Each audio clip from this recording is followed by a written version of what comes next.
First question आपके सामने है और मैथ्स पेडागोजी में एक छोटा सा जो मतलब हम ये कहेंगे एक नोट है कि इससे एक तो डरना नहीं है, इसको नॉर्मल पेडागोजी की तरह ही लेके चलना है। आप अगर पढ़ के समझ गए लैंग्वेज तो क्वेश्चंस गलत नहीं होंगे। एटलीस्ट जिसका मैथ्स भी वीक है ना, वो भी मैथ्स पेडागोजी में 15 में से 10, 11, 12 नंबर तक भी लेकर के आ सकता है। मुश्किल से 2-3 क्वेश्चन ऐसे होते हैं कई बार जो फंस सकते हैं आपके। अदरवाइज थोड़ी सी प्रैक्टिस, मैराथन अगर आपने पहले से देख ली है या मैंने आपको नोट्स शेयर किए हुए हैं, वो नोट्स पढ़ लिए हैं फ्री, तो आप आराम से 10-12 नंबर लेकर के आ सकते हैं मैथ्स पेडागोजी में। आज का सेशन आपके अंडरस्टैंडिंग को थोड़ा सा बेटर बनाएगा। तो स्टार्ट करते हैं। अलग अलग जवाब आप लोग अलग अलग दे रहे हैं। डी ऑप्शन कह रहे हैं कई लोग, 46% लोग। तो स्टार्ट करते हैं, समझते हैं। क्वेश्चन नंबर 1 कहता है mathematical thinking is based on, यानी जो गणितीय चिंतन है, मैथमेटिकल थिंकिंग है, वो किस पर आधारित होती है। पहला ऑप्शन है प्रोसीजरल फ्लुएंसी, यानी आप प्रोसीजर्स को फॉलो करने में कितने बढ़िया हैं। बच्चा एक्टिव है क्या प्रोसीजर फॉलो करने में? क्या उसका दिमाग एक्टिव है? क्या उसकी थिंकिंग एक्टिव है? उस लेवल पे नहीं है। फिर भी चलो हम आगे बढ़ेंगे। इंट्यूशन एंड ऑब्जर्वेशन, चलिए कुछ हद तक ठीक है बात। फिर आते हैं लॉजिक एंड ऑब्जर्वेशन, कुछ हद तक ठीक है, बट ये ऑब्जर्वेशन मैथमेटिक्स के साथ उतना फिट नहीं हो रहा। और जब हम नेचर ऑफ मैथमेटिक्स एक टॉपिक है पेडागोजी का, जब आप एनसीईआरटी पढ़ते हैं या जो नोट्स आपको दिए हुए हैं, या फिर आप जो एनसीईआरटी ने आपके मैनुअल्स दिए हुए हैं, जिसको हम पोजीशन पेपर कहते हैं, जो एनसीएफ ने दिए हुए हैं, एनसीईआरटी ही देता है बेसिकली। एनसीएफ में बस आपको 2 चीजें पढ़नी है इसमें। एनसीएफ 2005 में जो एक सेक्शन है मैथ्स पेडागोजी का, वो पढ़ लीजिए, और साथ में पोजीशन पेपर एक मैथमेटिक्स का, हर सब्जेक्ट का होता है एक पोजीशन पेपर एनसीईआरटी के द्वारा दिया गया। इन पोजीशन पेपर्स पे ही बेस्ड है पूरा एनसीएफ। तो वो काम आप कर लेंगे तो आपको आराम से चीजें समझ में आ जाएंगी। नहीं करेंगे तो नोट्स पढ़ लीजिए, हम साथ में करते रहेंगे, ठीक है जी। तो अगर हम बात करें तो हमें पता है नेचर ऑफ मैथमेटिक्स, यानी गणित की जो प्रकृति है, या आपने अपने डीएलएड बीएलएड की बुक्स में भी पहला चैप्टर होता है मैथ्स पेडागोजी में, जब आपकी क्लासेस चलती हैं, नेचर ऑफ मैथमेटिक्स, यानी गणित की प्रकृति क्या है ना। तो गणित की प्रकृति हमें पता है लॉजिकल है और रीजनिंग बेस्ड है, तार्किक होता है गणित। ये बात बच्चे को पता होनी चाहिए। तो सारे ऑप्शन से बेटर ऑप्शन क्या हो गया? लॉजिक एंड रीजनिंग बेस्ड होती है जो मैथमेटिकल थिंकिंग होती है, तर्कात्मक होती है और विवेचनात्मक होती है, जिसमें लॉजिक लगता है, कोई भी बात हवा में नहीं होती, मान नहीं लिया जाता, 2+2 4 ही होते हैं। तर्क है गणितीय चिंतन में, और लॉजिक है मतलब प्रॉपर तर्क एवं विवेचना पर आधारित होता है, किसी भी ऐसी चीज पर नहीं। इंट्यूशन पूरी तरह से नहीं, कुछ चीजों में, कुछ टॉपिक्स में गणित के इंट्यूशन लग जाएगा, लेकिन पूरा जो नेचर ऑफ मैथमेटिकल थिंकिंग है वो है लॉजिकल और रीजनेबल। तो D option is the right answer और बेस्ट ऑप्शन है बाकी के 3 ऑप्शन से। अगर आप ये कहें बाकी के 3 ऑप्शन चलो बहुत खराब नहीं है या कुछ हद तक हमें सही लग रहे हैं, लेकिन जो बेस्ट ऑप्शन है वो डी ऑप्शन है, और बेस्ट ऑप्शन ही हमें आंसर दिलाता है जिसमें बच्चे का जो दिमाग है वो सबसे ज्यादा एक्टिव हमें नजर आए। क्वेश्चन नंबर 2 देखिएगा एक बार। क्वेश्चन नंबर 2 क्या कहता है भाई? तो क्वेश्चन नंबर 2 क्या है? कॉमन सेंस से सॉल्व होने वाले सवाल है। वाइल टीचिंग मल्टीप्लिकेशन, यानी जब आप मल्टीप्लिकेशन टेबल पढ़ा रहे हैं बच्चे को, for 4 a teacher has used the multiplication table for 2 in the following वे। तो 4 की टेबल पढ़ाने से पहले 2 की टेबल के माध्यम से समझाने की कोशिश हो रही है, ठीक है ना। तो 4 times 2 is double of 2 times of 2। भाई 2 का पहाड़ा पहले से आता है बच्चे को, तो जब हम उसको समझाने की कोशिश कर रहे हैं तो हम बता रहे हैं कि जब 2 बार 2 आता है तो मतलब ये जो 4 है, 4 times 2 is double of 2 times 2। तो जो उसको आता है ऑलरेडी, उसके बेस पे हम नई नॉलेज बिल्ड करने की कोशिश कर रहे हैं, बात ठीक है। 4 times 3 is double of 2 times 3 and so on. अब 4 के पहाड़े से पहले 3 का पहाड़ा भी आता होगा, तो उसका भी उदाहरण हमने दे लिया कि भाई 4 टाइम्स जो 3 है ना, 4 टाइम्स 3 यानी 12 of 2 is double of 2 times 3 and so on. तो इसी तरह से हम बेसिकली जो बच्चे को आता है उसके आधार पर उसको नई चीजें सिखाने की कोशिश कर रहे हैं। बात सही है या नहीं है? बिल्कुल सही है। अब क्या पूछा क्या है हमसे? इसको देख के डरना नहीं है, हाय रे ये तो गणित चल रहा है। आपको समझना है पूछा क्या है आपसे, पेडागोजी पूछेगा आपसे। The objective of the teacher is to, यानी शिक्षक का उद्देश्य क्या है? हर एक काम का टीचिंग लर्निंग प्रोसेस में उद्देश्य होता है, कुछ आउटकम सेट होते हैं कि भाई ये रिजल्ट आएगा निकल करके। तो पहले उद्देश्य समझना है कि उद्देश्य क्या है, आउटकम नहीं पूछा यहाँ पे। उद्देश्य क्या है इस बात का? शोइंग हिज और हर मैथमेटिकल कॉम्पिटेंसी, टीचर अपनी योग्यता को दर्शा रहे हैं। ये तो एकदम बेकार बात हो गई, क्योंकि टीचर का जो उद्देश्य है कक्षा में सिखाने का, वो अपनी योग्यता को कि कितना मुझे आता है ये मैं यहाँ पे प्रूव करने से कोई फायदा नहीं होगा। इस चक्कर में कई लोग अपनी ईगो में इतना ज्यादा या इधर उधर की चीजें पढ़ाने लगते हैं जिसका पेपर से कोई ताल्लुक नहीं होता, या फिर उस लेवल के लिए वो ठीक नहीं है, वो नीड नहीं है उस क्लास की। तो ये बात भी गलत हो गई। बी ऑप्शन है introduce the concept of double, यानी दुगने की अवधारणा का परिचय दे रहे हैं। पहाड़े की बात चल रही थी। Encourage the student to use mathematical tricks to learn the tables quickly, trick हो गई क्या ये? नहीं। Use patterns and relationships to develop new concepts using the previous knowledge of students. ये बात हमें पढ़ के ही समझ आ गई थी, मैंने बोल भी दी थी, मुझे पता भी नहीं था फोर्थ ऑप्शन में प्रीवियस नॉलेज लिखा होगा। हमें ये पढ़ के समझ आ गई थी कि बच्चे के पूर्व ज्ञान से जोड़ने की कोशिश हो रही है। जो बच्चे को 2 का पहाड़ आता है उसके बेसिस पे जोड़ करके एक पैटर्न पहचानने की हम कोशिश कर रहे हैं जो पहाड़ों में फॉलो होता है, यानी टेबल्स में फॉलो किया जाता है, एक पैटर्न है। तो हमने एक पैटर्न को रिलेशनशिप बिल्ड किया उस पैटर्न का नए कॉन्सेप्ट के साथ जो बच्चे को ऑलरेडी आता था, जो पूर्व ज्ञान है। पूर्व ज्ञान को मैं क्या कहती हूँ, नींव है आपकी। जब आप घर बनाते हैं नींव पहले भरी जाती है ना, तो आप जब जो नींव है उसके ऊपर इमारत बनती है, बिल्डिंग जो बनेगी वो नींव के ऊपर बनेगी। ठीक, तो ये नींव है एक तरह से जिसका इस्तेमाल नए कॉन्सेप्ट को सिखाने में किया जा रहा है। और नए कॉन्सेप्ट को कैसे सिखा रहे हैं, ये जो पैटर्न है कि 4 times 2 is double of 2 times of 2, तो ये पैटर्न हम सिखा रहे हैं और रिलेशनशिप जोड़ पा रहे हैं। ठीक है जी, उदय सर की क्लास होपफुली कल या परसों में एक बार मैं उनको पूछ के बताती हूँ। आज उनको लगवाना था सेशन, बट मैं आज फोन ऑफ करके आराम से सो चुकी थी क्योंकि आज बैच में क्लास होती नहीं है और कल मुझे पता नहीं था इस बारे में। क्वेश्चन नंबर 3 देखिए, a student has the concept of fraction, he she can easily understand the concept of rational number by linking it with fraction according to Piaget। Piaget हर जगह आते हुए मिलेंगे आपको, क्यों? क्योंकि Piaget ने दिमाग कैसे डेवलप होता है इसके बारे में स्टेजेस दिए हैं, है ना। तो वो तर्क कब आता है आपको पता है, कॉन्क्रीट ऑपरेशनल में 7 से 11 वर्ष में, ठीक है ना। तब हम रेशो प्रोपोर्शन सिखाने की बात करते हैं। ठीक है बात, तो एक बार जवाब देने की कोशिश कीजिए, फिर हम आगे बढ़ेंगे। रिंकी गुप्ता, ठीक है, ऐसे अलग अलग सब्जेक्ट करते रहेंगे, टेंशन ना लो, पेपर निकलेगा मस्त तरीके से। तो एक छात्र के पास भिन्न की अवधारणा है। फ्रैक्शन समझते हो? फ्रैक्शन नहीं समझते हो मत समझो, क्योंकि ज्यादा नहीं समझना, जो पढ़ लिया उसी का इस्तेमाल करना है, वो उदय सर समझाएंगे। तो एक छात्र के पास भिन्न की अवधारणा है, वह परिमेय संख्या की अवधारणा को भिन्न से जोड़कर आसानी से समझ सकता है क्योंकि उसको फ्रैक्शन का कॉन्सेप्ट आता है। अब वो रैशनल नंबर के कॉन्सेप्ट को रिलेट करके, क्योंकि जुड़े हुए हैं आपस में, कनेक्शन बिल्ड हो जाएगा, तो वो क्या करेगा, सीख लेगा। क्या है पियाजे के कॉन्सेप्ट में अगर हम समझें तो ये कौन सी प्रोसेस है जो इसके लिए रिस्पॉन्सिबल है कि जो हमें आता है उससे कनेक्ट करके हम कुछ और सीख जाएं। यानी ब्रेन में कुछ तो एसिमिलेटेड है, कुछ तो भरा हुआ है, कुछ तो जुड़ा हुआ है हमारे स्कीमा में। बात सही है। स्कैफोल्डिंग, यहाँ कोई हेल्प की बात तो हुई नहीं है, बच्चा कहीं अटक रहा हो, ना वाइगॉस्की की बात हुई है, ना ब्रूनर की बात हुई है जिन्होंने ये दिया था। तो assimilation is the right word, कि आत्मसात करना, एसिमिलेट करना। आपके ब्रेन में ऑलरेडी एक कॉन्सेप्ट है जो आपने एसिमिलेट किया हुआ है, वो है फ्रैक्शंस का कॉन्सेप्ट। आपने उसी से जोड़ करके एक जुड़ा हुआ कॉन्सेप्ट आप समझ जाएंगे। अब क्यों? क्योंकि आपके ब्रेन में एक स्कीमा है, आपने एक एसिमुलेटेड स्कीमा आपके ब्रेन में है, ऐड किया हुआ है आपकी नॉलेज में, उसी से जोड़ करके कुछ और भी समझ जाएंगे। तो ये प्रोसेस कौन सी यूज होगी? एसिमुलेशन। याद होगा एक क्वेश्चन आता है कि एक बच्ची है सीता नाम की जो दाल चावल खाना सीख रही है और मिला करके खाती है, वो दोनों को मिक्स करके हाथ से खाना सीख रही है। तो ये क्या है? ये प्रोसेस है जो उसको आता है ऑलरेडी, उससे जोड़ करके कुछ और सीख रही है। यानी ब्रेन में चीजें हैं, बस उसी का इस्तेमाल करके काम बन रहा है। तो ये डीकॉम्पोजिशन, डिसेंट्रेशन का यहाँ कोई पॉइंट नहीं है, क्योंकि पर्सपेक्टिव चेंज नहीं करना, उसको डिसेंटर नहीं करना, अलग अलग यूज नहीं देखने किसी चीज के, उससे जोड़ के कुछ सीखना है। तो assimilation is the right answer over here. आगे बढ़ेंगे क्वेश्चन नंबर 4। क्वेश्चन नंबर 4 देखिएगा।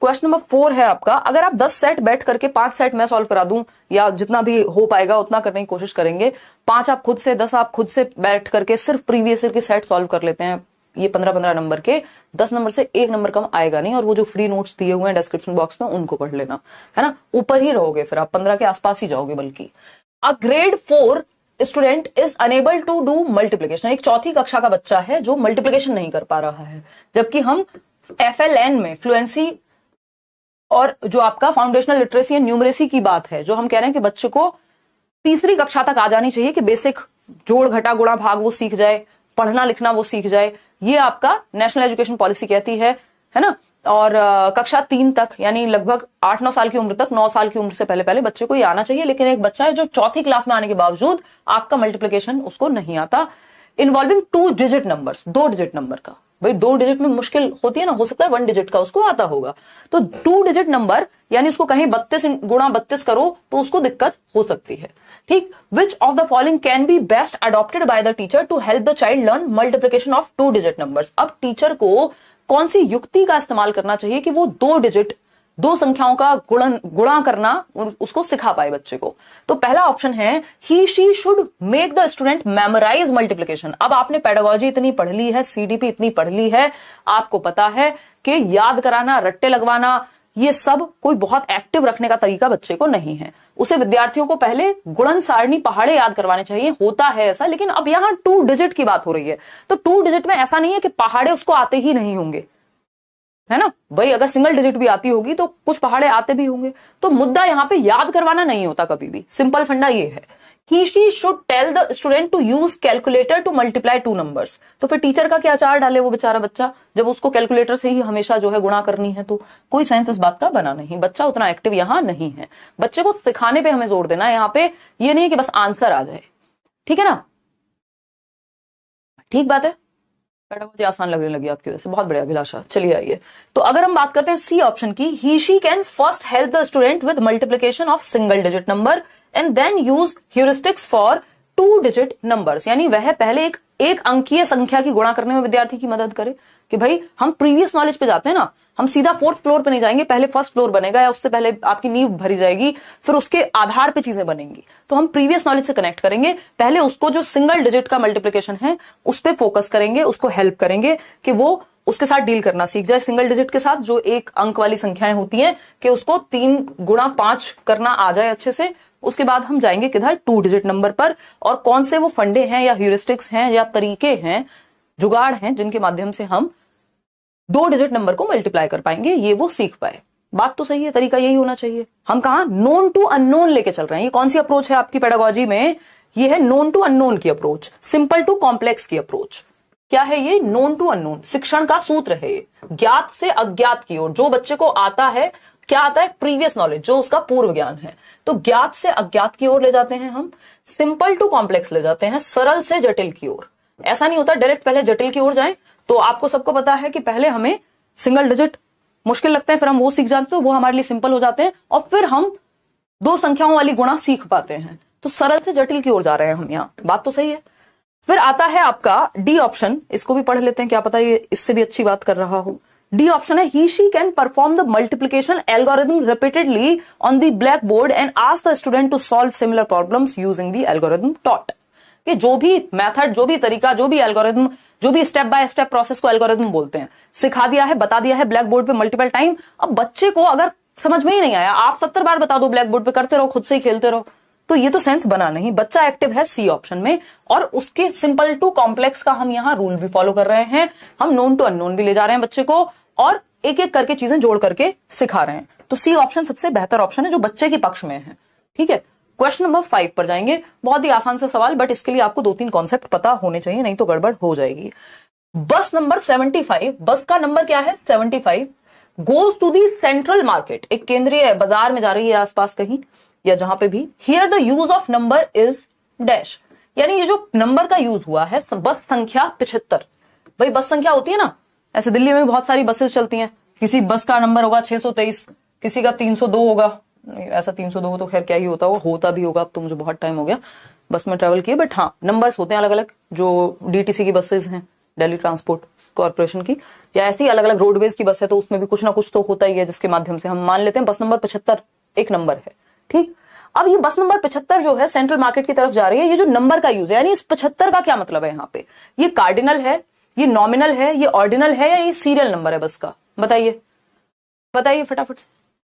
अब इसमें सब गलत जवाब दे रहे हैं, इसमें सब गलत जवाब दे रहे हैं। देखते हो कितने लोग सही जवाब दे रहे हैं, सिर्फ 26% लोग सही जवाब दे पा रहे हैं, अदरवाइज 43% लोग सी कह रहे हैं, 13% लोग ए कह रहे हैं। सीरियल नंबर बनी थोड़ा ना सीरीज में बस जो है, सीरियल नंबर तो वो होता है जिस क्रम संख्या में कोई भी चीज बनी होती है ना। तो अगर हम बात करें यहाँ पे, तो ये ऑर्डिनल नहीं होगा, सी ऑप्शन जितने लोग कह रहे हैं, ये नॉमिनल नंबर है एक, जो उस बस को नंबर दे दिया गया है। जैसे 623 उस बस की संख्या नहीं है, वो लेबल कर दिया गया है जिससे पहचान पाए, अंकित है ये, है ना। वो अंकित मूल्य पढ़ते थे, विराट कोहली की जर्सी पे अगर 18 लिखा हुआ है, तो ऐसा थोड़ी विराट कोहली का कुछ 18 मतलब कुछ कहीं कोई ऑर्डर बन रहा है टीम में, 18 तो प्लेयर भी नहीं होते अगर देखा जाए तो ये क्या, या एमएस धोनी की हम बात करें तो 7 नंबर उनको दे दिया गया है ना। सचिन तेंदुलकर की जर्सी बहुत फेमस है 10 नंबर, या ऐसे और भी बहुत सारे एग्जांपल्स हो सकते हैं। तो वो लेबल के लिए है, उसका अपने आप में कोई ऐसा महत्व नहीं है कि वो 10 लोग के बारे में बात हो रही है या क्रम के बारे में बात हो रही है। ऑर्डिनल में तो क्रम होता है, बस नंबर 75 का मतलब ये नहीं कि वो एक क्रम में लगी हुई बस है, वैसी बात नहीं हुई। हो सकता है वो आगे खड़ी हो, पीछे खड़ी हो, ये जस्ट एक लेबलिंग नंबर दिया गया है। तो ये क्या हुआ, अंकित नंबर हुआ या अंकित संख्या हुई, नॉमिनल नंबर। अगर हम कार्डिनल की बात करते हैं तो कार्डिनल बताता है कि कोई चीज कितनी है, कि 12 लोग। अब ये 12 लोग, जो 12 नंबर है वो कार्डिनल हो गया यहां पे, कि टोटल कितनी संख्या है किसी चीज की, 12। ठीक है बात। अगर हम बात करते हैं यहां पे कितने आदमी थे, याद कीजिए शोले मूवी, कितने, 4-5 जो भी थे, तो वो कार्डिनल नंबर हो गया कि टोटल कितनी संख्या, किस बारे में बात हो रही है, कितने लोग हैं, हाउ मैनी, तो वो कार्डिनल नंबर से पता चलता है। ठीक। अगर हम बात करें यहां पर, अगर लेबल करने के लिए जो हम संख्या यूज कर रहे हैं वो है नॉमिनल नंबर। ठीक है बात। ऑर्डिनल नंबर ऑर्डर बताती है किसी चीज का, कि भाई यहां से तीसरा, किसी को अगर हमें बताना हो कि भाई फलाने का घर कहां है या कोई जगह कहां है, तो हम कहते हैं यार यहां से ना तीसरे कट पे लेफ्ट ले लेना। अब वो तीसरा जो है वो ऑर्डिनल है, वो पहला आएगा, फिर दूसरा आएगा, फिर तीसरा आएगा। यहां जरूरी नहीं है 75 का मतलब है टोटल नंबर बसेस जो है 75 ही होंगी।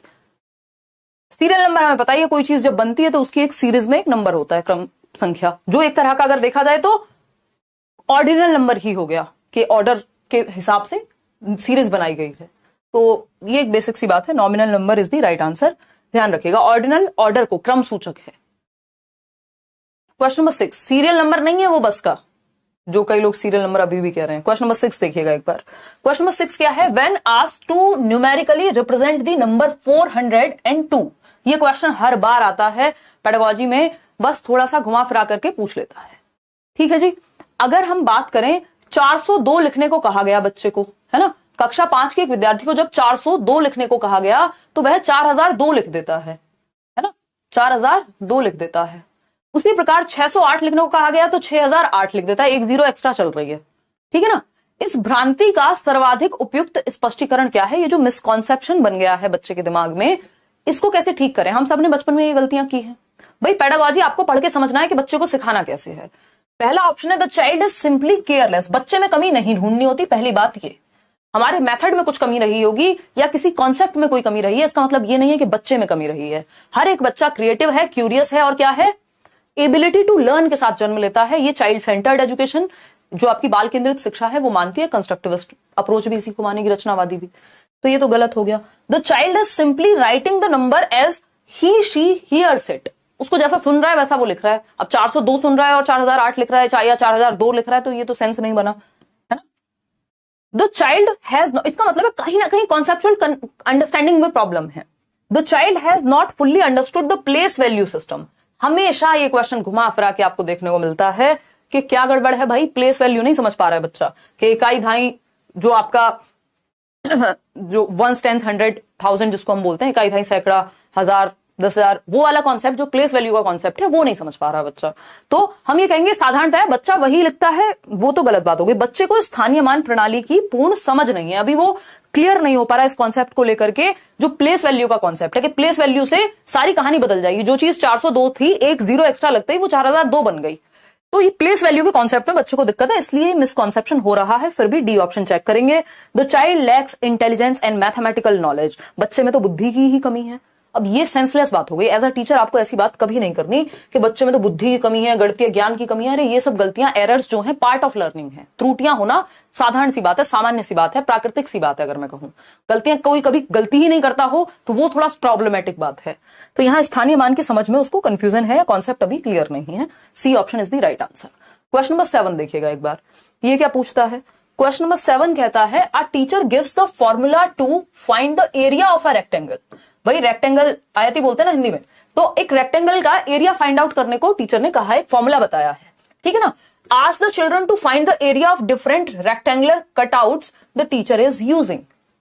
एक क्वेश्चन इस तरह का भी आता है, ऑफलाइन में भी आता था, ऑनलाइन में भी आता है। बेसिकली क्या होता है कि आपको याद होगा 2018 में एक क्वेश्चन आया था कि एक टीचर ने राइट एंगल ट्राइंगल के 4 शीट्स बांट दी बच्चों में, यानी पहले क्या उदाहरण पेश किया, बाद में रूल की तरफ गए हैं, है ना। किशन चौहान बहुत बढ़िया, बताइए एक बार फटाफट से। तो हम यहां पे क्या हुआ है, पहले एक टीचर ने फॉर्मूला दे दिया सीधा सीधा, हमारे लिए इजी हो गया, है ना। a प्लस बी का होल स्क्वायर, या रेक्टेंगल की बात कर रहे हैं l इंटू बी बता दिया, या वॉट जो भी एरिया के बारे में कुछ भी हो सकता था। लेकिन मुद्दा क्या है यहाँ पे, गणित नहीं पूछा आपसे पूछा क्षेत्रफल का फॉर्मूला पहले बता दिया, और अब बच्चों को बाद में उसको अप्लाई करके अलग अलग रेक्टेंगुलर शेप्स का एरिया निकालने को कहा गया है। फॉर्मूला से हम एग्जाम्पल की तरफ जा रहे हैं, रूल से एग्जाम्पल जा रहे हैं। फॉर्मूला क्या होता है, एक रूल होता है जो सभी के लिए सेम होगा। रूल टू एग्जाम्पल जाना डिडक्टिव मेथड कहलाता है, यानी निगमनात्मक विधि कहलाती है ना। ये कोई ऑब्जर्वेशन मेथड नहीं है, लेबोरेटरी मेथड नहीं है, या तो ये इंडक्टिव होता है या तो ये डिडक्टिव होता। तो ये डिडक्टिव मेथड है क्योंकि रूल टू एग्जाम्पल गए। यही अगर एग्जाम्पल पहले दिया होता टीचर ने, बहुत सारे रेक्टेंगुलर दिखाए होते, फिर बताया होता इनमें क्या समानताएं हैं, फिर फॉर्मूले तक पहुंचते।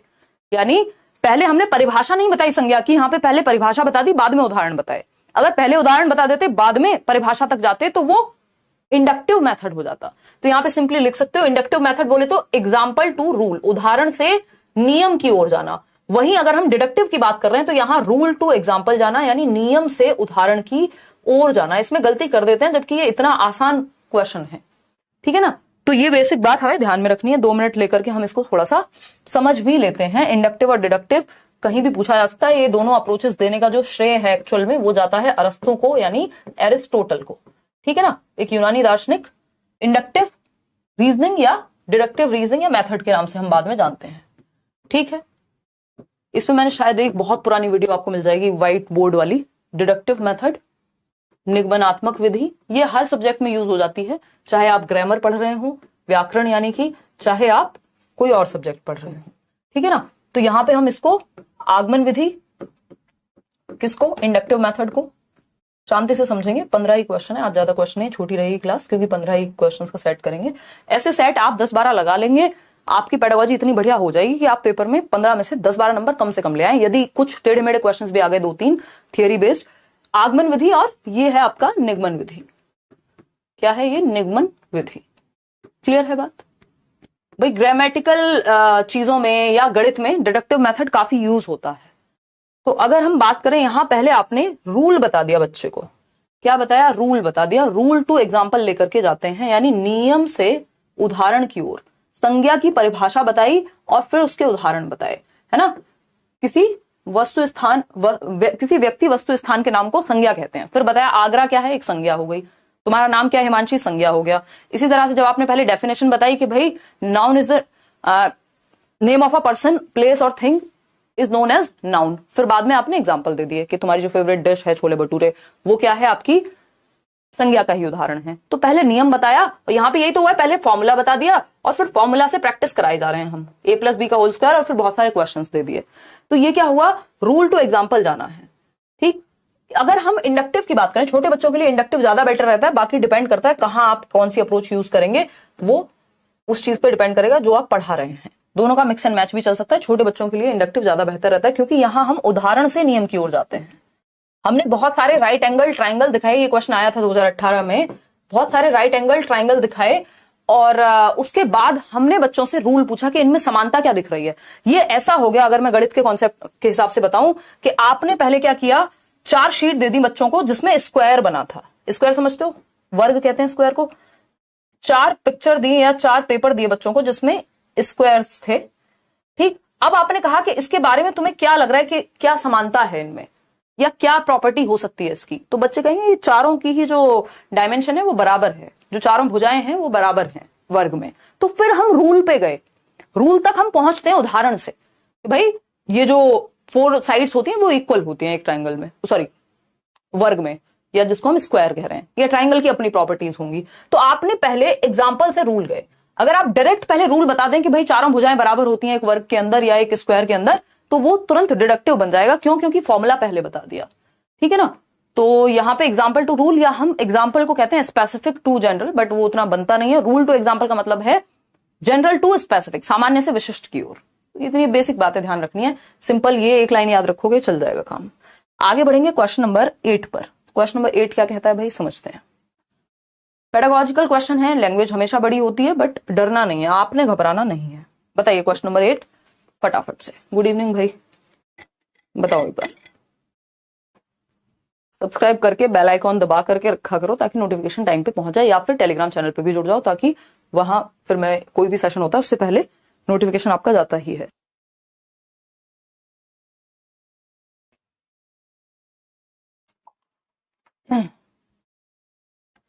Hello friends, this is Himanshi and welcome to let's learn. Tarun कह रहे हैं, अच्छा ठीक है तरुण। कुछ लोग रोज इतने कमेंट करते हैं कि पता नहीं नजर भी आ जाता है, और कई लोगों का कभी कमेंट नहीं पढ़ा जाता।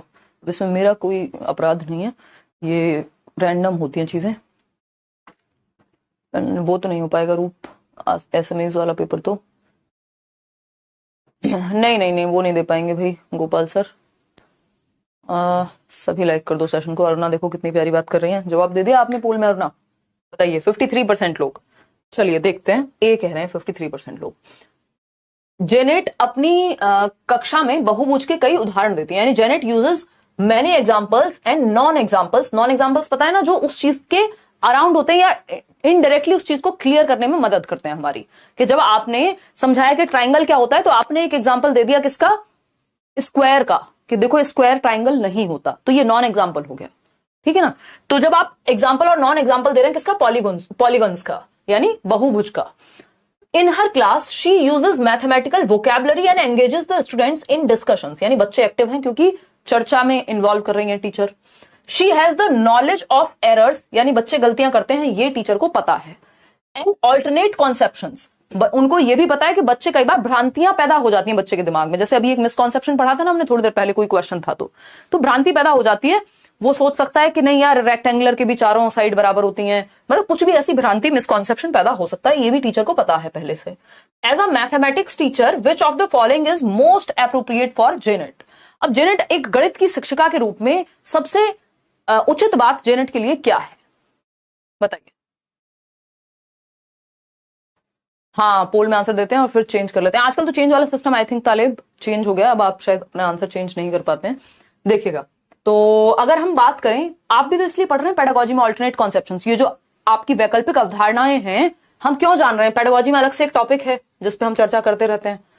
एरर, यानी आपको एज अ टीचर ये भी पता होना चाहिए कि बच्चों का गलतियां करना सामान्य बात है। लर्निंग की प्रोसेस में, अधिगम की प्रक्रिया में, शिक्षण अधिगम की प्रक्रिया में गलतियां सामान्य सी बात है, पार्ट एंड पार्सल है। अब ये बात जो है एक मैथमेटिक्स टीचर के रूप में क्या सबसे उपयुक्त बात है जेनेट के बारे में, जबकि उनको ये सब पता है। She has pedagogical content knowledge, यानी उन्हें शिक्षा शास्त्रीय विषय वस्तु का ज्ञान है, जैसे आप पढ़ रहे हैं अभी, है ना, कि पेडागोजी स्पेशली पढ़नी है, नहीं तो सीटेट क्लियर नहीं हो पाएगा। जिसको पेडागोजी नहीं आती उसका सीटेट नहीं हो सकता, है ना। रटने से सिर्फ नहीं काम चलेगा, कुछ ना कुछ फंडे तो दिमाग में रखने पड़ेंगे। तो पेडागोजी क्या है, science of teaching, art of teaching, पढ़ाते कैसे हैं, वो उस चीज का शास्त्र पेडागोजी है, कि पढ़ाने का शास्त्र एक तरह से, शिक्षण शास्त्र इसीलिए कहते हैं उसको। तो इनको नॉलेज है कि बच्चे गलतियां भी करते हैं, बच्चे ऑल्टरनेटिव कॉन्सेप्शंस या भ्रांतियां भी बच्चों में पैदा हो जाती हैं, और वो एग्जाम्पल और नॉन एग्जाम्पल दोनों दे रही हैं ताकि बच्चे को और ज्यादा क्लियर हो जाए कि जब वो बर्ड के बारे में बता रही हैं तो वो बता दें कि ये हेलीकॉप्टर है और ये बर्ड नहीं होता। जब वो स्क्वायर के बारे में बता रही हैं या पॉलीगन के बारे में बता रही हैं तो उन्होंने और भी शेप्स दिखाई कि देखो ये पॉलीगन से कैसे अलग हैं। तो ये नॉन एग्जाम्पल होता है कि कैसे अलग है, ठीक। She has only subject matter knowledge, भैया ये एरर का कॉन्सेप्ट, ऑल्टरनेटिव कॉन्सेप्ट या एग्जांपल्स और नॉन एग्जांपल्स यूज करना, ये पेडागोजिकल कॉन्सेप्ट है। ये सिर्फ गणित में नहीं, हर सब्जेक्ट में लागू होते हैं, हर सब्जेक्ट को पढ़ाने में लागू होते हैं। तो ऐसा नहीं है सब्जेक्ट मैटर की ही नॉलेज है। She has understanding of mathematical errors, यहां पे लिखा है कि मैथमेटिकल एरर, ये तो इन जनरल बच्चे हर सब्जेक्ट में गलतियां कर सकते हैं, भ्रांतियां हर सब्जेक्ट में पैदा हो सकती है, कंफ्यूजन हर सब्जेक्ट में पैदा हो सकती है, एग्जाम्पल्स हर सब्जेक्ट में दिए जाते हैं। डी ऑप्शन है, शी हैज करिकुलर नॉलेज। तो ऐसा थोड़ी सिर्फ पाठ्यक्रम की ही वो बात कर रही है कि जो पाठ्यक्रम में वही पढ़ा पाएंगी। इस अप्रोच से जिसको पढ़ाने का ज्ञान है वो कुछ भी पढ़ा सकता है, पढ़ाने का तरीका अगर किसी को आता है तो ये बात तो सही है। तो A option is the right answer, उसे शिक्षा शास्त्रीय विषय वस्तु का ज्ञान है, यानी टीचर जो है जेनेट को she has pedagogical content knowledge, पढ़ाने के फंडे पता है, साइंस ऑफ टीचिंग पता है, तो अच्छी पेडागोजिकल स्किल है टीचर की। A option is the right answer. Question number 9 देखिए एक बार फटाफट से।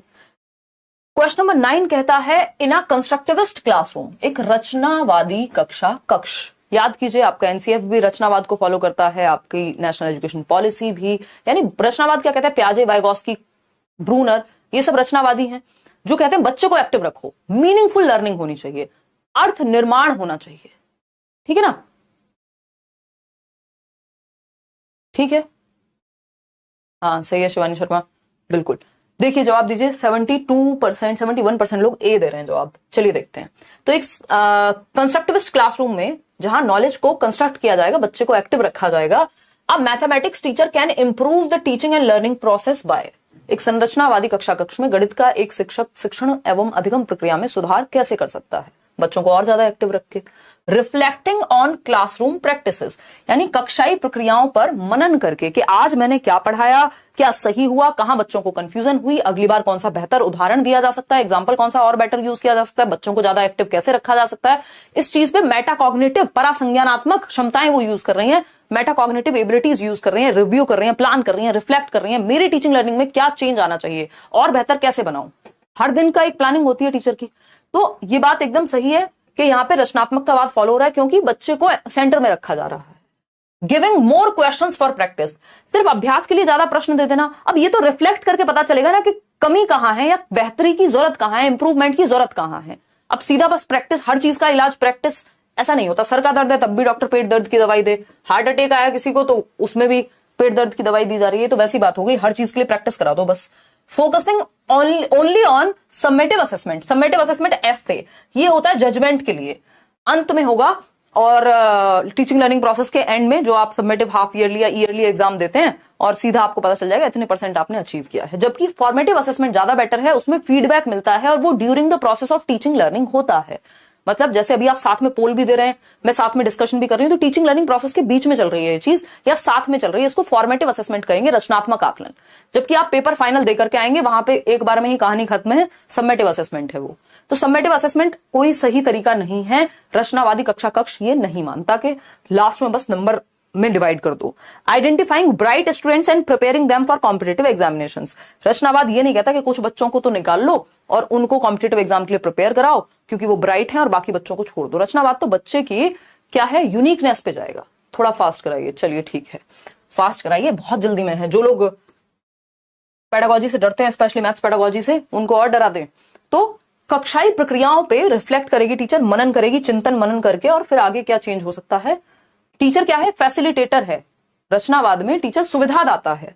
क्वेश्चन नंबर 10 देखिएगा एक बार, क्वेश्चन नंबर 10 देखिए, क्वेश्चन ज्यादा नहीं है, 15 क्वेश्चन आने हैं, तो उनको अच्छे से डिटेल में कर लेंगे तो नुकसान नहीं होगा, फायदा ही होगा। देखिएगा क्या है question. According to national curriculum framework 2005, यानी राष्ट्रीय पाठ्यचर्या की रूपरेखा 2005 के अनुसार, teaching and learning methods in mathematics at primary level should focus on, यानी जो आपका एनसीएफ है उसके अनुसार प्राथमिक स्तर पर गणित में शिक्षण और अधिगम विधियां केंद्रित होनी चाहिए। यानी किस तरह के या किन तरह के मेथड्स को हम यूज करें प्राइमरी लेवल पर एनसीएफ के according. Child centred methods, constructivism पे बेस्ड है आपका पूरा जो एनसीएफ है, यानी बच्चे को एक्टिव रखो। टीचर क्या है, सुविधादाता है, फैसिलिटेटर, एक माली की तरह, एक गार्डनर की तरह है जो ध्यान रखता है, ठीक, थोपता नहीं है चीजें। तो जहां बच्चा एक्टिव होगा हम समझ जाएंगे। Explorations of various patterns in mathematics, यानी गणित में विभिन्न प्रतिमानों की खोज पर, यानी बच्चा एक्टिव है। जब वो खोज करेगा, एक्सप्लोर करेगा, डिफरेंट पैटर्न्स को समझेगा, तो बच्चा एक्टिव है, बात तो सही है। Developing the skills of estimation and approximation among learners, शिक्षार्थियों में अनुमान एवं सन्निकटन के कौशलों के विकास पर ध्यान दें कि भाई अप्रोक्सीमेशन पता हो, उसको 0.5 लिखा है तो इसका मतलब ये होगा, है ना। एक बेसिक स्किल्स एस्टिमेट करने की चीजों को आ जाए गणित में, चलो जरूरी है। Informal ways of learning like games, solving puzzles, यानी जो अधिगम की अनौपचारिक विधियां हैं, यानी सिर्फ पेन पेपर पे नहीं, जो डिफरेंट तरीके से बच्चा लाइफ में सीख रहा है कि पजल सॉल्व करके, गेम खेल करके भी वो कॉन्सेप्ट सीखता है, तो बच्चा इसमें भी एक्टिव है, यहां भी एक्टिव है।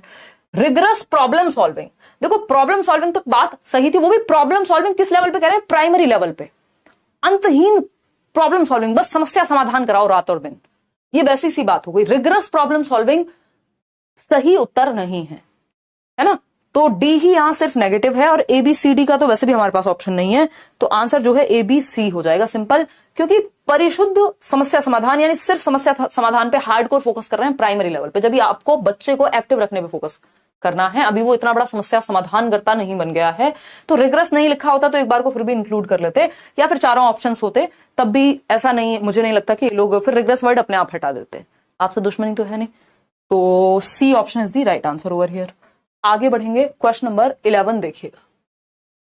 क्वेश्चन नंबर 11 देखिएगा, तो ये भी क्वेश्चंस आजकल देख रहे हैं आप, इस तरह के कॉम्बिनेशन वाले क्वेश्चंस आते हैं। ये क्वेश्चंस इजी होते हैं बट कई लोग कंफ्यूज हो जाते हैं इसमें।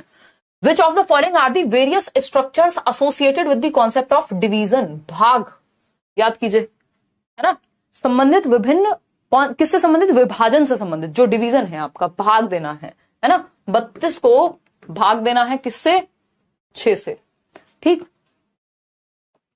बताइए तो इसके लिए कौन सी संरचनाएं बच्चे को या संकल्पनाओं से उसको परिचित होना चाहिए? तो पहला है ऑर्डरिंग, यानी 1 2 3 4, रेशो, इक्वल शेयरिंग या रीअरेंजिंग। बी ऑप्शन 53% लोग जवाब दे पा रहे हैं, B and C. B and C, बहुत बढ़िया। कितने लोग? 53% लोग, बहुत बढ़िया। मन खुश कर दिया आपने आज, इतनी भी उम्मीद थी नहीं, क्योंकि इस तरह के क्वेश्चंस में कई लोग कंफ्यूज होते हैं। देखो आपको 2 ऑप्शन हटाने पड़ेंगे यहाँ पे, क्योंकि ओनली बी का सेंस नहीं बनता कि ऐसा नहीं है ना बाकी ऑप्शंस गलत हैं। और डिवीजन में तो होता ही है, इक्वल शेयरिंग का कॉन्सेप्ट बच्चों को नहीं पता होगा। भाई हम ऐसे ही तो पढ़ाते हैं कि 4 चीजें हमारे पास और 2 लोग हैं, तो कैसे बांटे कि बराबर बढ़ जाए, तो इसके लिए हम डिवीजन का कॉन्सेप्ट यूज करते हैं। तो डिवीजन में या भाग में इक्वल शेयरिंग की तो जरूरत पड़ती ही है, समान संभागी ये आता ही है। जब भी हम डिवीजन का कॉन्सेप्ट लाते हैं तो हम इसी तरह से ऐसे ही वर्ड प्रॉब्लम्स फेंकते हैं बच्चों के सामने, जिससे हम इंट्रोड्यूस कर पाए किसको? डिवीजन के कॉन्सेप्ट को। बात तो सही है। और किस रेशो में बांटे? रेशो भी भाग में आता ही है, जुड़ा हुआ कॉन्सेप्ट है बिल्कुल, तो ये बात तो सही है। ऑर्डरिंग का कॉन्सेप्ट यहाँ पे क्रम में लगाना, जब हम डिवीजन तक गए तो ये हम वैसे भी मान रहे हैं कि इतना उसको आता होगा, ठीक है ना। रीअरेंज करना वो यहाँ पे मुख्य बात नहीं रह जाती, तो बी और सी ज्यादा अप्रोप्रिएट है, हमें छोड़ना पड़ेगा ए और डी को, ठीक। तो B option is the right answer. आगे बढ़ेंगे क्वेश्चन नंबर 12 पर।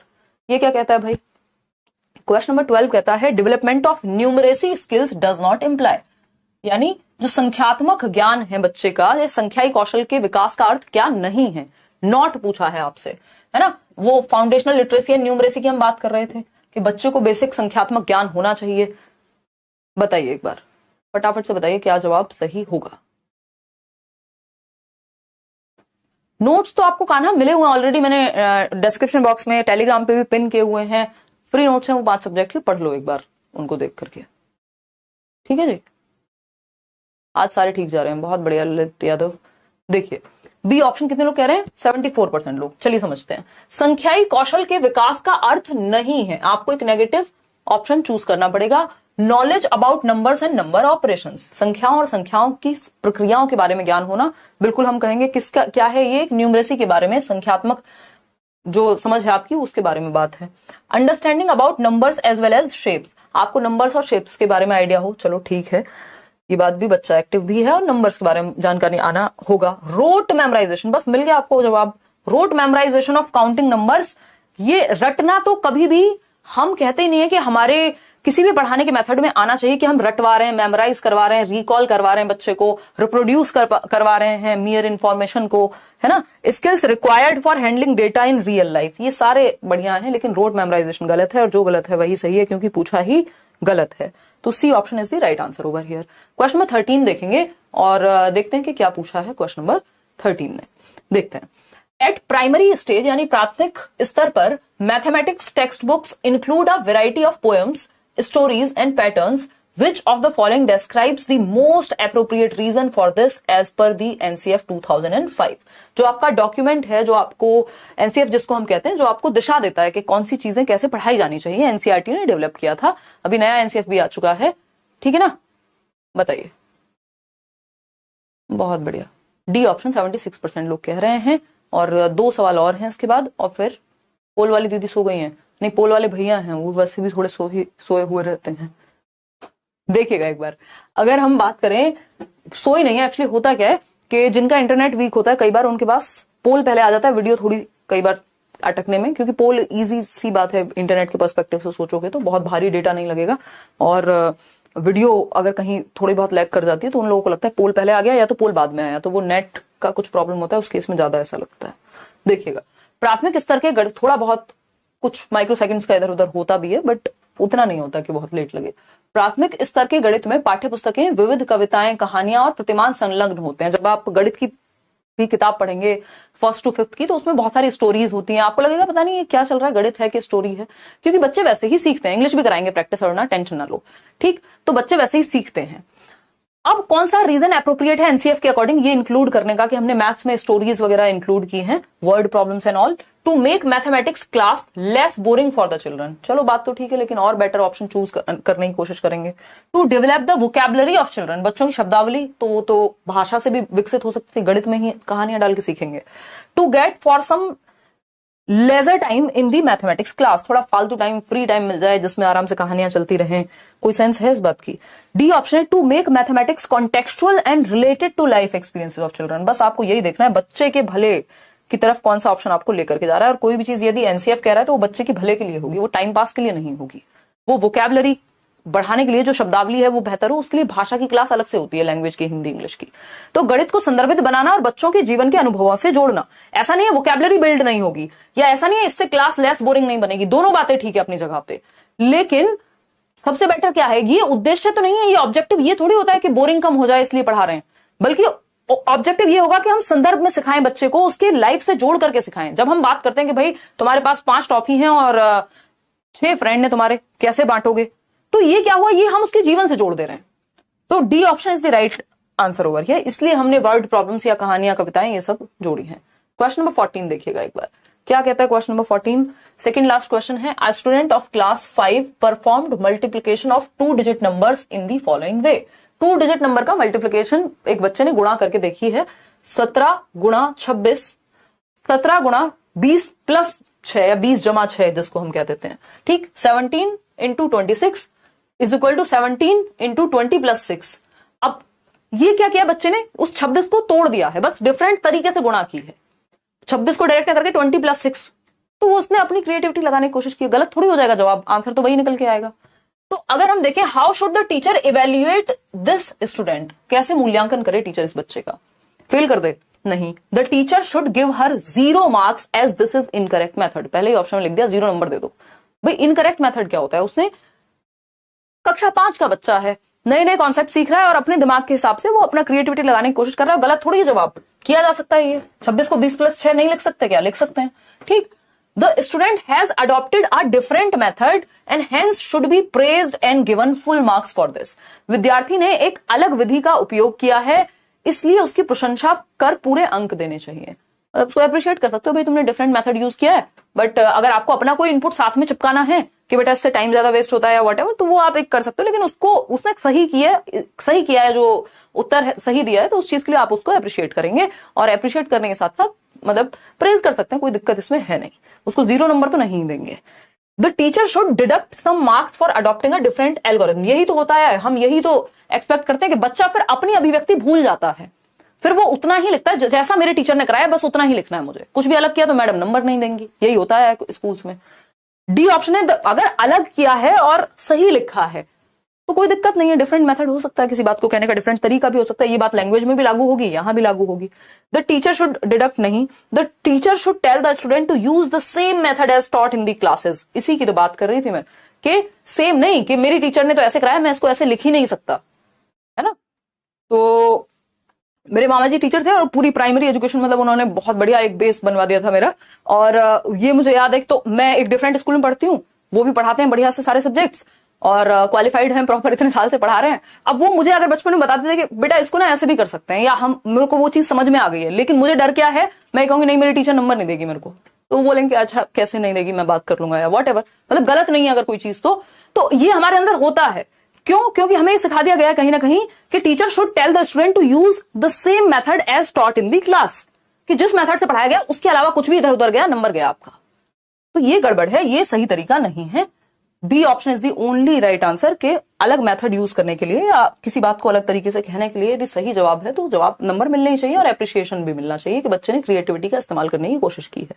क्वेश्चन नंबर 15 देखिएगा, as per NCF 2005 position paper on mathematics. Position paper की बात हो रही है, अभी हम थोड़ी देर पहले बात भी कर रहे थे पोजीशन पेपर की। एनसीईआरटी पोजीशन पेपर पब्लिश करता है, एनसीईआरटी की वेबसाइट पे भी मिल जाएंगे, वैसे जरूरत पड़ेगी नहीं अगर हम बैचेस में हैं, या हम यूट्यूब पे भी आपने अगर मैराथन वगैरह देख लिए हैं, सारे सेशंस देख लिए हैं, नोट्स बना लिए हैं, एक्स्ट्रा पढ़ना नुकसानदायी नहीं होता, बट अगर समय है तो पढ़ सकते हो। तो गणित पर राष्ट्रीय पाठ्यचर्या रूपरेखा 2005 के आधार पत्र के अनुसार लोक कलन विधि, यानी किसकी बात हो रही है, एल्गोरिथम, वो भी कौन सा, folk algorithm, can enrich the child's perception of mathematics, what is meant by folk algorithm, यानी लोक कलन विधि का मतलब क्या है। हाँ, पहला ऑप्शन है an algorithm develop to recite folk songs. Folk लिख दिया, इसका मतलब हमें लगता है कि लोक का मतलब ये नहीं है कि जो लोक गीत की ही बात हो रही होगी, फोक सॉन्ग्स की ही बात हो रही होगी, बेसिकली जो चलन में है उस जगह पर या देश में या व्हाटएवर लोगों में। तो यहाँ पे ये तो गड़बड़ हो गया, सिर्फ सॉन्ग के बारे में थोड़ी बात हो रही है। An algorithm used in ancient times, एक ऐसा एल्गोरिथम जो प्राचीन काल में इस्तेमाल में आता था, अब नहीं आता है, ऐसा तो नहीं है। ट्रेडिशनल कल्चरल एंड उसको हम वैदिक मैथमेटिक्स कह देते तो ज्यादा बेटर होता, ये ऑप्शन अगर बात हो रही होती तो। Traditional cultural and social activities यानी सांस्कृतिक एवं सामाजिक गतिविधियां, जी नहीं, गणित के परिप्रेक्ष्य में बात हो रही है। The mode of mental calculations used by people who are not formally educated, ये बात एकदम सही है कि हम डेली लाइफ में जो लोकल मैथमेटिक्स या जो रियल लाइफ में मैथमेटिक्स यूज कर रहे हैं लोग, चाहे वो आपका कोई शॉपकीपर हो सकता है, अगर आप गांव में जाएंगे तो एक दुकानदार हो सकता है वो पढ़ा लिखा हो ही ना, लेकिन उसका जो आपकी गणना है वो एकदम ठीक होती है, यानी कैलकुलेशन एकदम सही होती है। तो ये हमारे मेंटल ऑपरेशंस हैं या कैलकुलेशंस हैं used by people who are not formally educated. आपके दादा नाना कोई भी व्यक्ति आपके आसपास हो सकते हैं जिनको प्रॉपर, जिन्होंने एजुकेशन नहीं ली है, लेकिन वो फिर भी उनके अपने फंडे हैं, या तो वो हाथ पे काउंट कर लेते हैं, हाथ पे भी क्या दिमाग में उनके आ जाती है, अच्छा 40 और 6, अच्छा इतना रहा होगा। अब वो व्यक्ति पढ़ा लिखा नहीं है लेकिन वो कैलकुलेशन यूज करता है, अपने मेंटल वेज हैं उसके, उन्हीं को हम फंडों को एल्गोरिथम कह रहे हैं यहाँ पे, ठीक है ना। तो ये फोक का मतलब ये जो चले आ रहे हैं या हमारे चलन में रहे हैं पहले से, अब वो लोकगीत भी उसी से बना है और यहाँ पे जो बात हो रही है वो भी उसी से संबंधित है। तो ये सिंपल आंसर इसका हो गया, D option is the right answer. अब ये ऐसा क्वेश्चन था जो फैक्चुअल था, इसमें मैं और आप कुछ बदल नहीं सकते जवाब, ठीक है ना। तो ये रहा टेलीग्राम चैनल, इस पे मिल जाएगा आपको लिंक, मेल भी मेंशन्ड है, बैचेस में भी आप एनरोल कर सकते हैं, जो लोग भी, जिनको लगता है कि भाई नहीं मुझे प्रॉपर बैच से पढ़ना पसंद है डेली बेसिस पे, तो और बाकी सब्जेक्ट्स भी अलग अलग टीचर्स डील कर रहे हैं। लाइक शेयर सब्सक्राइब आपने ना किया हो कर लीजिएगा, सीटेट आपका निकल जाएगा अगर आप शांति से अगले 1 महीने तक सिर्फ लेट्स लर्न से भी जुड़े हुए हैं, है ना। और बाकी be your own constant, out of 15 questions कितने ठीक किए आपने आज वो आप बताइएगा। और हमें बेसिकली क्वेश्चंस को पढ़ के समझना आना चाहिए, पेडागोजी में सारा खेल उसी चीज का है, क्योंकि जो आपने सीडीपी में पढ़ा है वो यहाँ भी काम आएगा, इवन वो सारे सब्जेक्ट्स की पेडागोजी में काम आएगा, क्योंकि पेडागोजी क्या है, एक वे ऑफ थिंकिंग है कि पढ़ाते कैसे हैं, वो कॉन्सेप्ट्स आपके दिमाग में अगर सेट हो गए तो कोई दिक्कत नहीं है ना। थोड़ा सा रिवीजन करेंगे 2-4 बार और कुछ सेट्स लगाएंगे हम तो और क्लियर हो जाएंगी चीजें।